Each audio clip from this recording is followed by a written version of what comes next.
harus di tempat lain. Lalu umat muslim nanya ke Rasulullah, kalau di Islam tuh gimana sih? Kalau istri lagi haid itu, yas'alunaka anil mahid kul huwa adza. Bahwa haid itu adalah sakit. Kata Imam Ghazali, perempuan itu dalam hidupnya akan merasakan dua kesakitan sekaligus. Pertama, waktu haid, kedua, waktu melahirkan.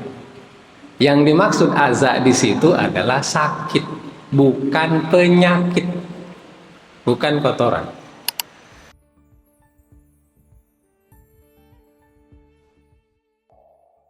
Bismillahirrahmanirrahim. Alhamdulillahirabbil alamin. Nahmaduhu wa nasta'inu wa nastaghfiruh wa na'udzu billahi min syururi anfusina wa min sayyiati a'malina. May yahdihillahu fala mudilla lahu wa may yudlil fala hadiya lahu. Asyhadu an la ilaha illallah wahdahu la syarika lah wa asyhadu anna Muhammadan abduhu wa rasuluh. Allahumma shalli ala Muhammad wa ala ali Muhammad. Rabbi shrah li sadri wa yassir li amri wa hlul 'uqdatam min lisani yafqahu qawli. Ya, adik-adiknya duduk ya. Baik, Bapak Ibu, kita lanjutkan tadabbur kita di surat At-Thariq. Di minggu lalu kita sampai kepada ayat yang ke-4. In kullu nafsin lamma 'alaiha hafid. Disampaikan di minggu lalu bahwa ayat ini merupakan salah satu jawabul qasam, jawab sumpah dari ayat pertama sampai dengan ayat ketiga.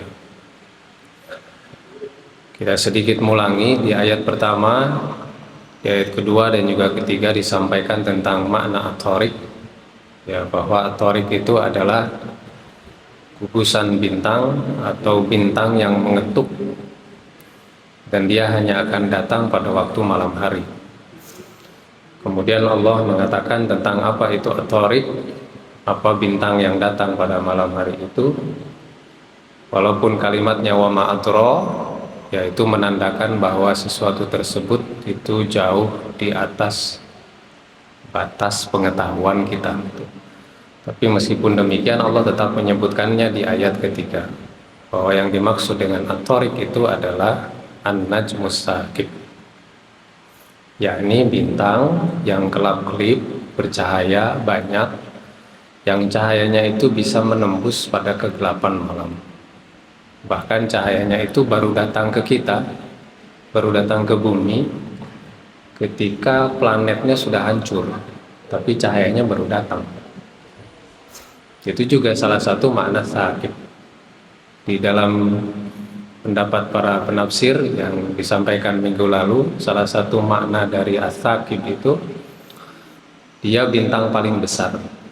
Dia juga dimaknai sebagai bintang yang muncul di timur, yang membelah kegelapan malam dengan cahayanya. Itu juga disebut dengan as-saqib. Arti saqib yang lain itu menghancurkan dan melobangi. Sehingga di antara para penafsir itu ada yang mengartikannya dengan perspektif sains, dengan pandangan ilmu pengetahuan. Di antara mereka ada yang menyebutkan bahwa saqib itu adalah komet. Ya, dari mana mereka mengetahui itu? Ya, dari kalimatnya, dari katanya.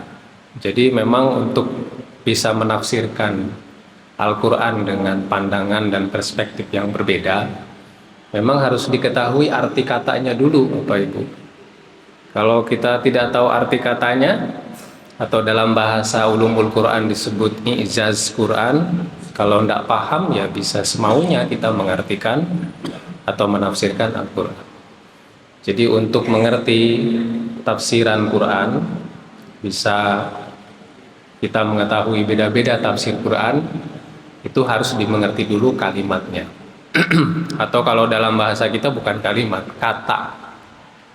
kata yang ada di dalam ayat Quran tersebut. Jadi lapisan Quran itu banyak. Ada yang memahami lapisan Quran itu dari sisi bahasa saja, Ada yang memaknai Quran itu lapisannya dari sisi sosial, ada lapisan Quran itu memaknai dari sisi hukum, ada dari sisi tauhid, ada yang lain dari sisi ilmu pengetahuan. Makanya tafsir itu banyak, itu tidak satu. Karena setiap orang itu punya pemahaman sendiri, lapisannya beda-beda tergantung latar belakang dia. Di Indonesia sendiri tafsir Hamka, tafsir Al-Azhar itu dikenal sebagai tafsir sosial yang dia menggunakan kebiasaan masyarakat Padang sebagai penguat penafsirannya. Itu memang gaya Hamka begitu. Beda lagi dengan Pak Quraisy Shihab, beda lagi dengan Hasbi As-Siddiqi. Setiap mereka itu punya lapisan masing-masing. Dan salah satu untuk memahami perbedaan itu dari katanya itu. Contoh lain ya, ini agak keluar tapi ini sebagai contoh saja ya. Kata head ya, kata head bagi ibu-ibu, bagi perempuan. Head itu artinya apa, Bu? Ya, kalau saya tanya head itu artinya apa secara bahasa? Ya head ya head. Sudah itu saja. Dan head itu bukan bahasa Indonesia, itu bahasa Arab yang sudah terindonesiakan. Jadi di antara banyak bahasa yang diserap dalam bahasa Indonesia, bahasa Arab itu nomor 3. Ada sekitar 1.400 lebih kata yang masuk ke dalam bahasa Indonesia terus kita pakai gitu. Salah satunya adalah kata head itu. Aslinya itu bukan ha ya do. Aslinya itu waw, haud. Head itu secara bahasa ibu-ibu sama buat bapak-bapak itu artinya mengalir sedikit-sedikit. Itulah kenapa disebut head. Hari ini keluar, ngapunten nggih. Di fikih itu memang harus jelas gitu. Walaupun mungkin agak sedikit vulgar tapi memang harus jelas. Keluar sedikit-sedikit, hari ini keluar ya mungkin tadi zuhur keluar, asar tidak gitu, nanti malam keluar gitu, besoknya bisa berhenti, besoknya keluar lagi. Nah karena dia keluarnya sedikit-sedikit, ngalirnya sedikit-sedikit, makanya disebutnya head, Bu. Kalau dia terus-terusan ngalir namanya istihadah. Nah, itu dari bahasanya. Kalau dia ngalir terus lalu berkumpul menjadi kumpulan air yang banyak namanya haud. Artinya pulau atau danau. Kalau dia tidak sampai berkumpul air itu, ya namanya head. Tuh. Nah, cerita tentang head ini berhubungan dengan surat Al-Baqarah ayat 222. Ya. Yas'alunaka 'anil mahid. Ya, mereka bertanya tentang head itu apa? Kan jawab Quran itu kul huwa aza. Apa arti aza di situ? Di HP saya itu artinya yang dimaksud dengan aza itu kotoran. Kotoran itu sama nggak dengan penyakit? Apakah sesuatu yang disebut kotor sudah pasti berpenyakit? Ya, itu bisa debatable lah. Nanti kita bisa diskusikan lebih panjang, gitu ya. Setelahnya ayat Quran ngomongnya itu jangan dekati mereka. Tapi garis bawah saya di kalimat aza, kul huwa aza. Di surat yang lain di Al-Baqarah kalimat yang sama itu muncul. Qaulum ma'rufun khairum min shadaqatin yatba'uha aza. Nah, sama seperti head tadi itu. Omongan yang baik itu lebih bagus daripada sedekah tapi dibarengi kalimat yang menyakiti hati. Jadi kalau ngikuti kata ini, mestinya kata aza di kalimat head di ayat Al-Baqarah 222 itu artinya menyakiti, bukan kotoran. Tuh. Kisah di balik itu, orang Yahudi kalau istrinya itu sedang head diusir dari rumahnya. Jangan makan di rumah, harus di tempat lain. Lalu umat muslim nanya ke Rasulullah, kalau di Islam tuh gimana sih? Kalau istri lagi head itu, yas'alunaka 'anil mahid kul huwa adza. Bahwa head itu adalah sakit. Kata Imam Ghazali, perempuan itu dalam hidupnya akan merasakan dua kesakitan sekaligus. Pertama, waktu haid, kedua, waktu melahirkan. Yang dimaksud aza di situ adalah sakit, bukan penyakit, bukan kotoran. Seolah-olah ayat ini mau ngasih tahu kita ini, para suami Pak, lelaki, perempuan itu ketika haid, perutnya itu sakit, itu yang pertama. Sakit ya Bu? Ibu mesti menjawab. Kan biasanya ada mungkin perempuan yang tidak merasakan sakit, ada yang tidak, ada yang merasakan sakit. Sehingga ada obat untuk meredakan nyeri head. Yang kedua, sakit yang dimaksud di situ ada sakit psikis, Pak.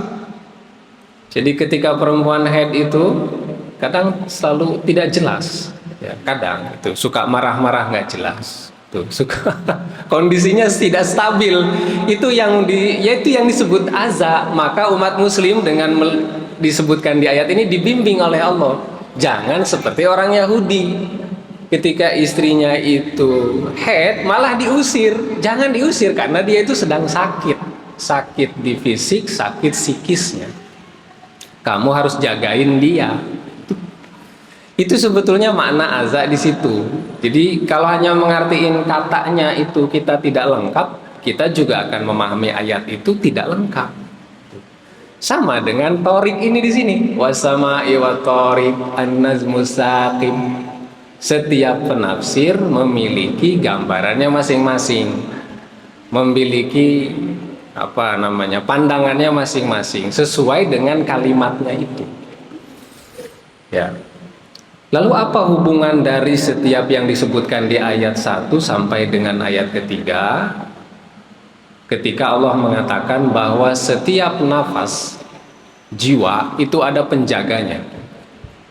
Pertama, Allah ingin menjelaskan kepada kita bahwa sesuatu yang di atas itu, at-thariq, yang kita tidak tahu, yang amat sangat gelap itu, yang setiap datang ke bumi bisa saja menghancurkan bumi, itu dijaga oleh Allah. Sesuatu yang manusia itu tidak paham, itu ada penjaganya. Yang menjaga siapa? Allah sendiri. Ayat ini bagian dari tasliyah. Tasliyah itu untuk hiburan ke Nabi Muhammad, karena dia dakwahnya itu ditolak oleh orang-orang musyrik, ditolak oleh orang-orang kafir. Nabi Muhammad dengan sahabatnya diintimidasi, diusir, diperangi, mau dibunuh, dan dia merasa resah, susah, gundah, gulana. Dia tidak tahu apa yang harus dilakukan, dan dia sedih. Kenapa mereka tidak ikut dakwah saya? Ayat ini datang kepada Rasulullah sebagai hiburan untuk dia. Kamu tidak usah khawatir dengan apa yang menimpa kamu dari mereka itu, karena sikap mereka itu aku jagain. Di minggu lalu kita menyebutkan bahwa yang dimaksud hafid, penjaga, itu artinya adalah dicatat. Semua sikap, semua tindakan, semua perilaku mereka yang buruk terhadap kamu, aku jagain, aku catat, kata Allah. Kamu tidak usah memperhatikan mereka berubah atau tidak. Yang harus kamu lakukan, kamu berjihad, sebarkan syariat, teruslah berdakwah, pilihlah hal yang manfaat buat kalian. Sisanya itu urusanku karena aku yang menjaga. Yang kedua, kalau memang ia demikian adanya, kenapa memberikan istilah dengan langit dan at-thariq, juga an-najmu saqib? Apa hubungannya dengan Nabi Muhammad dan masyarakat Arab? Karena langit adalah sesuatu yang seringkali dilihat oleh mereka dan juga oleh kita. Karena mereka hidupnya dekat dengan langit.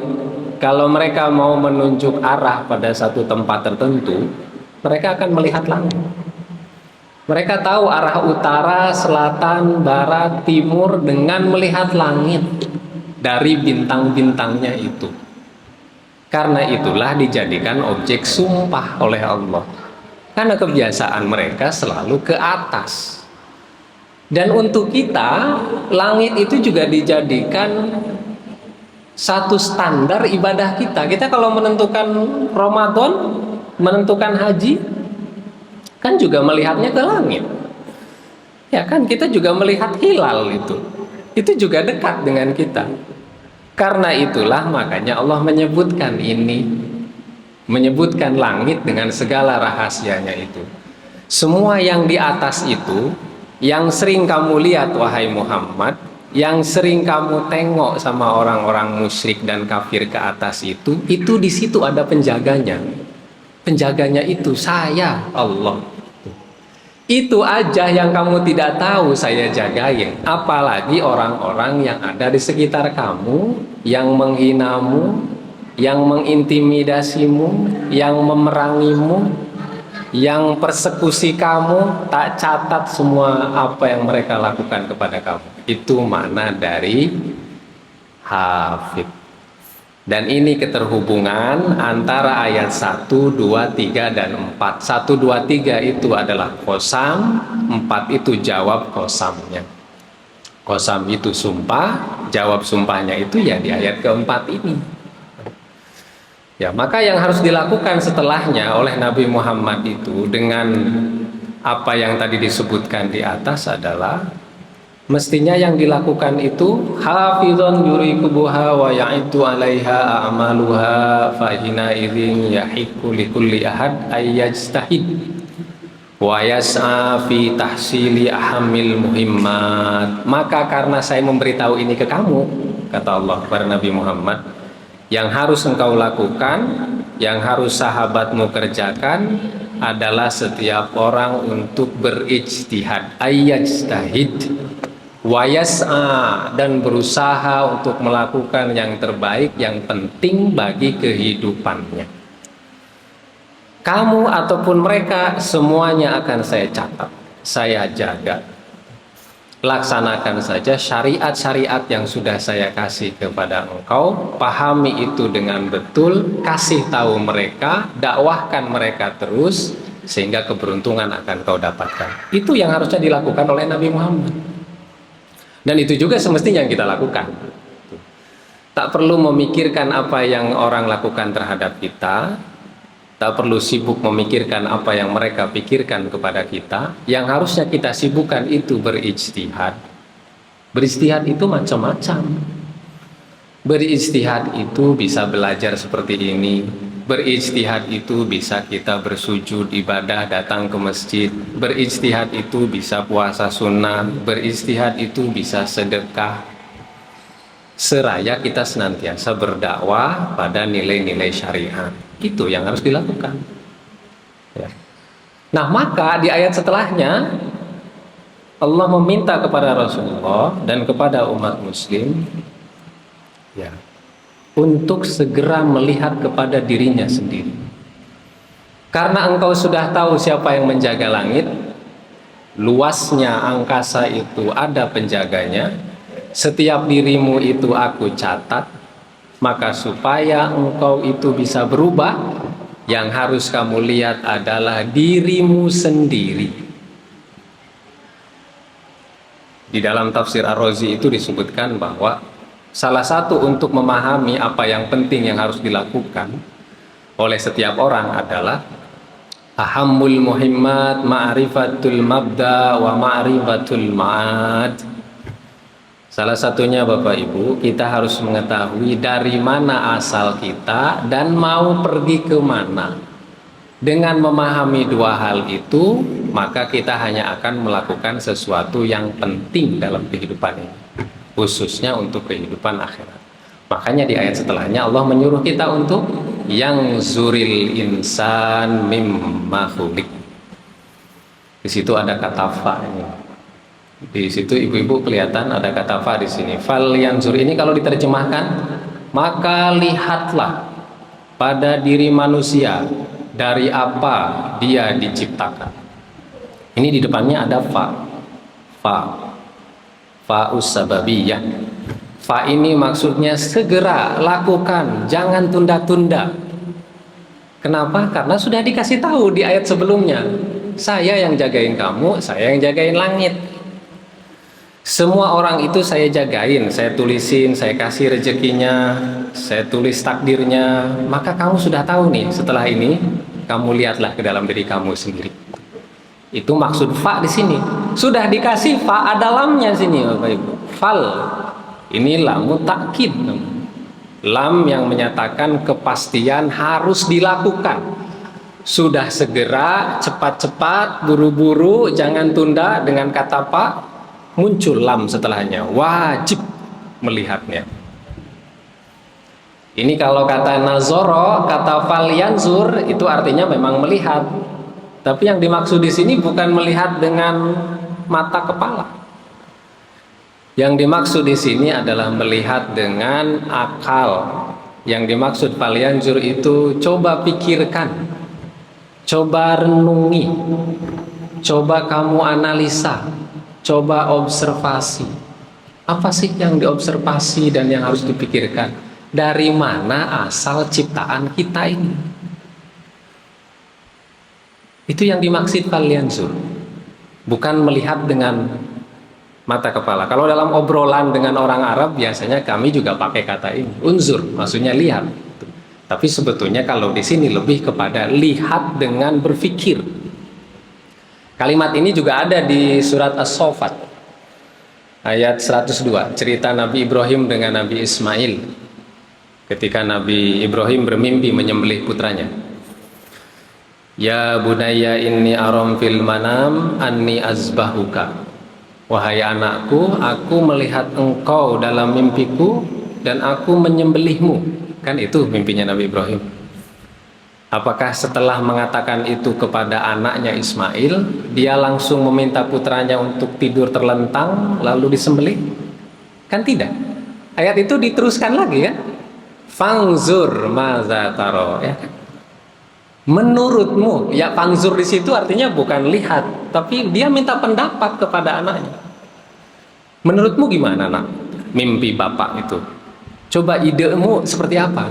Kamu ada gagasan nggak?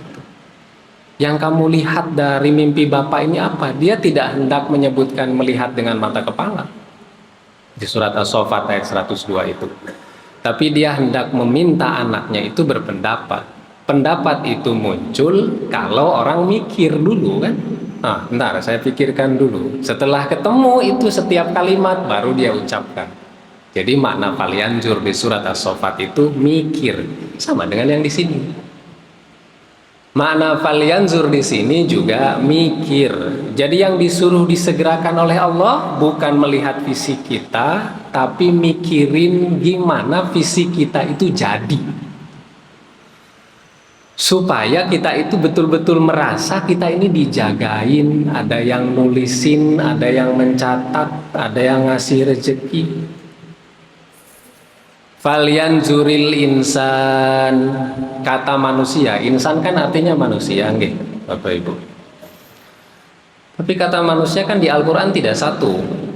Dia kadang disebut Bani Adam, dia kadang disebut Khalifah, dia kadang disebut Bashar, dia kadang disebut An-Nas, dia kadang disebut insan. Nah, kenapa di sini insan? Padahal Allah bisa saja memilih kalimat yang lain. Bisa saja Allah menyebutkan falyanzuril bashar atau falyanzurin nas atau khalifah atau Bani Adam. Tapi Allah memilih kata insan karena dia punya arti penting di sini. Insan di sini punya arti penting. Paling tidak ada dua arti penting di sini. Pertama, karena pelupa. Kita disebut insan karena kita ini lupa. Yang kedua, karena kecenderungan kita itu baik. Insan itu kecenderungannya baik, Bapak Ibu. Kita ini sebagai manusia itu punya kecenderungan baik. Bahkan itu lebih dominan, kata tafsir Al-Misbah itu. Nah, beliau itu mendukung jawabannya dengan kisah Nabi Adam. Kita ini, kata beliau, kecenderungan baiknya itu lebih banyak daripada buruknya. Nah, dia memberikan contoh kisah Nabi Adam, yang Nabi Adam itu tidak pernah melakukan pelanggaran ketika Allah itu nyuruh. Wala taqraba hadhihi syajarata fatakuna minaz zalimin. Kan itu perintah kepada dua orang, taqraba, perintah ke Nabi Adam, perintah ke Siti Hawa. Kalian berdua jangan dekati pohon itu. nanti kamu kalau dekati pohon itu termasuk pada orang-orang yang zolim. Dan ketika itu Nabi Adam, Siti Hawa tidak melanggar perintah itu, betul-betul tidak mendekati. Mereka nggak coba-coba dekati pohon itu, pengen tahu itu apa sih pohon itu, kenapa nggak boleh dekati. Enggak. Kapan mereka tergoda? Ketika iblis itu datang. Nah, karena itulah sebetulnya kita kalau diperintah itu ikut saja. Kita tidak ikut karena ada godaan lain dari luar itu. Ketika iblis datang baru dipengaruhi Adam. Kesempatan berbuat buruk ada, muncul, dilanggarlah itu. Tapi ketika diperintahkan pertama oleh Allah, jangan dekati itu. Tidak dekat. Ya, jadi kecenderungan kita itu baik. Salah satu bukti yang lain, kita kalau berbuat buruk juga nggak nyaman. Kalau kita ini berbohong saja gitu ya. Kalau menghina orang gitu, atau sudah berbuat jahat apapun lah gitu, ada rasa nggak nyaman. Walaupun itu nggak upload di kepala kita, tapi di dalam diri kita itu merasa, ini nggak benar ini sebetulnya ini. Ya, tapi ya sudahlah, kepaksa. Itu kan bisa begitu tuh. Itu artinya bahwa di dalam diri kita sebetulnya baik itu lebih banyak. Itulah kenapa Allah memilih kata ini, insan. Tidak seperti di keyakinan yang lain, ya, yang kita itu memang membawa kecenderungan dosa, sehingga kita itu harus ditebus dengan darah manusia. Nah, itu keyakinannya beliau-beliau ya, di keyakinan lain, di agama lain. Kalau di Islam tidak. Kita ini sebagai manusia disebut insan karena punya kecenderungan positif, punya kecenderungan baik. Ya, sampai Abu Jahal sendiri, Abu Lahab itu kalau dia waktu Nabi Muhammad itu lahir, dia senang dia. Itu satu kebahagiaan, walaupun pada akhirnya dia memusuhi Nabi Muhammad kan. Orang-orang musyrik ketika datang ke Madinah untuk mengetahui apa yang diajarkan oleh Nabi Muhammad kepada orang-orang muslim itu, sewaktu mendengarkan yang disampaikan oleh Nabi, mereka itu mengangguk. Sampai Abu Jahal CS berdiri karena melihat itu berbahaya ya. Kalau mereka dibiarkan bisa ikut sama Muhammad itu. Tapi mereka membenarkan apa yang disampaikan oleh Rasulullah. Sekalipun dia kafir, sekalipun dia musyrik, kecenderungan baiknya itu ada. Nah, itulah kenapa Allah memakai kata insan di sini. Ya. Hal yang lain kenapa ini disebutkan? Karena begini Bapak Ibu, kenapa sih orang itu bermaksiat? Kira-kira kenapa orang itu melakukan dosa? Kenapa orang melakukan kezoliman dan kejahatan, berlaku aniaya?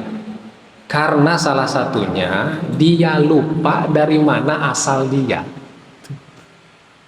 Ini perspektif surat At-Tariq. Jadi kalau orang itu tidak mau berlaku zolim atau dia tidak zolim, maka dia itu harus sadar dulu, Bapak Ibu, harus paham dulu. Dia itu sebetulnya dibuat dari apa itu. Kalau dia paham itu, maka maksiat dan dosa nggak dia kerjakan. Nah, ini pengingat untuk kita ini ayat. Makanya Allah meminta kita untuk segera pikirkan kamu itu dibuat dari apa. Mimma, maknanya tidak panjang ya. Mestinya panjang ini. Ini kan gabungan dari dua kata ini, dari dua kalimat, min dan ma. Tapi karena dia izgham disambungkan begitu, mimma. Mestinya mimnya panjang, mimma, karena itu apa-apa, dari sesuatu, dari benda. Tapi ini dibuat pendek. Ini melanggar tata bahasa. Ya, kalau dalam percakapan ini enggak sesuai. Tapi yang melakukan ini sendiri Allah. Maka untuk itu para penafsir melihat ini kenapa Allah memendekkan itu, bukan memanjangkan. Mimma, untuk menyatakan kepada kita bahwa kita itu dibuat dari sesuatu yang amat sangat sedikit, sesuatu yang kecil, satu tetes ya. Mimnya itu tidak dipanjangkan. Kalau dipanjangkan itu seolah-olah kita merasa besar. Mimma kan panjang begitu. Tapi Allah menuliskannya ke bawah, mimma. Kamu itu dari sesuatu kecil, satu tetes, nggak ada artinya, nggak ada manfaatnya, tidak ada bentuk apapun. Sekarang bentuknya ada tangan, ada kaki, mata, telinga, mulut, semua lengkap. Aslinya tidak begitu. Falyanzuril insanu mimma hulik. Barulah Allah menyebutkan di sini dari apa kita dibuat. Khuliqa mimma'in dafiq. Kita ini dibuat dari air yang terpancar. Kita menyebutkan apa? Ya, itu air mani. Ya. Karena memang keluarnya itu memancar. Air juga di sini bukan cuma air mani. Yang dimaksud air di sini adalah air milik perempuan juga, yaitu ovum. Bercampurnya sel sperma dan ovum kemudian menjadi kita. Itu diistilahkan oleh Quran, dua-duanya adalah air. Dari banyak jutaan sperma yang masuk, hanya satu kecil, satu titik drop kalau bahasa lainnya, karena itu satu tetes, kayak kita netesin tetes mata, segitu doang. Itu asal kita itu. Asal yang kalau di ayat yang lain disebutkan mimma immahin, dari air yang hina. Disuruhnya kita mikirin itu. Sekarang kamu jadi seperti sini, jadi manusia, punya kepala, punya tangan, punya kaki. Coba pikirkan itu, segera pikirkan. Jangan ditunda-tunda, agar kita merasa kita ini ada yang jagain. Khuliqa mimma'in dafiq. Kita ini dibuat dari air yang memancar. Di mana air itu? Yakhruju min baini sulbi wat tara'ib. Yakhruju, keluar, min baini, di antara, sulbi wat tara'ib. Sulbi itu tulang belakang, tapi artinya sulbi sebetulnya keras. Makna sulbi itu sesuatu yang keras. Ya. Solaba artinya keras. Dan kemudian oleh para penafsir diantaranya Al-Qasimi, Al-Alusi menyebutkan bahwa yang dimaksud dengan sulmi di sini adalah tulang belakang. Sementara at-taroib, taroib itu seakar kata dengan turob. Turob itu artinya debu. Berarti itu sesuatu yang lemah, sesuatu yang rapuh. Dan turob ini di sini diartikan sebagai tulang dada, tulang iga. Yang sulbi itu keras, tulang belakang, tulang ekor ini dari kepala sampai ke pinggul, yang kalau tulang ini terkena benturan sesuatu, nah sudahlah, lumpuh kita. Sementara tulang dada ini juga gampang retak. Kita diciptakannya antara dua tulang itu, bukan dari tulang ini, bukan. Tapi ada satu benda yang dia dimunculkan di situ antara tulang punggung dan tulang dada, itu yang menghasilkan sperma dan ovarium. Dari situ kita dibuat. Memang Al-Quran nggak ngomong spermanya. Quran cuma menyingkat dengan sulbi wat taraib. Kamu diciptakan di antara dua tulang itu, tulang punggung, tulang belakang, dan tulang dada. Saya kasih gambar di sini, Bapak Ibu. Ini kayak pelajaran biologi biar kita mudah. Ah, ini dia. Ya, kelihatan nggak, Bu? Ini yang kuning ini nih, Bapak Ibu nih. Kalau Ibu-ibu lihat itu, di situ ada gambar kuning gitu. Ah, ini nih. Ini yang di sini tulang ini namanya sulbi. Ini penjelasan ini saya dapat dari dua tafsir, tafsir Al-Qasimi dan tafsir Al-Alusi. Al-Qasimi dan Alusi itu ada yang beda, tapi dia mengartikan dua-duanya sama. Yang dimaksud sulbi kata dia adalah tulang ini. Ini sebetulnya penafsir yang lain juga begitu. Ar-Razi begitu, Al-Maraghi begitu, kemudian At-Tabari juga begitu. Itu paling lama itu tafsir itu. Kemudian siapa ya, Al-Basit juga sama mengatakan hal yang serupa. Yang dimaksud sulbi ini tulang belakang, sama dengan At-Tara. Ya, ini tulang dada. Di dalam antara ini itu tercipta sesuatu yang kuning ini. Itu namanya gonad. Nah, saya tidak tahu lah. Nanti yang lihat ini bisa koreksi. Ini gonad. Ya, yang pertama yang kuning itu tercipta di antara tulang ini.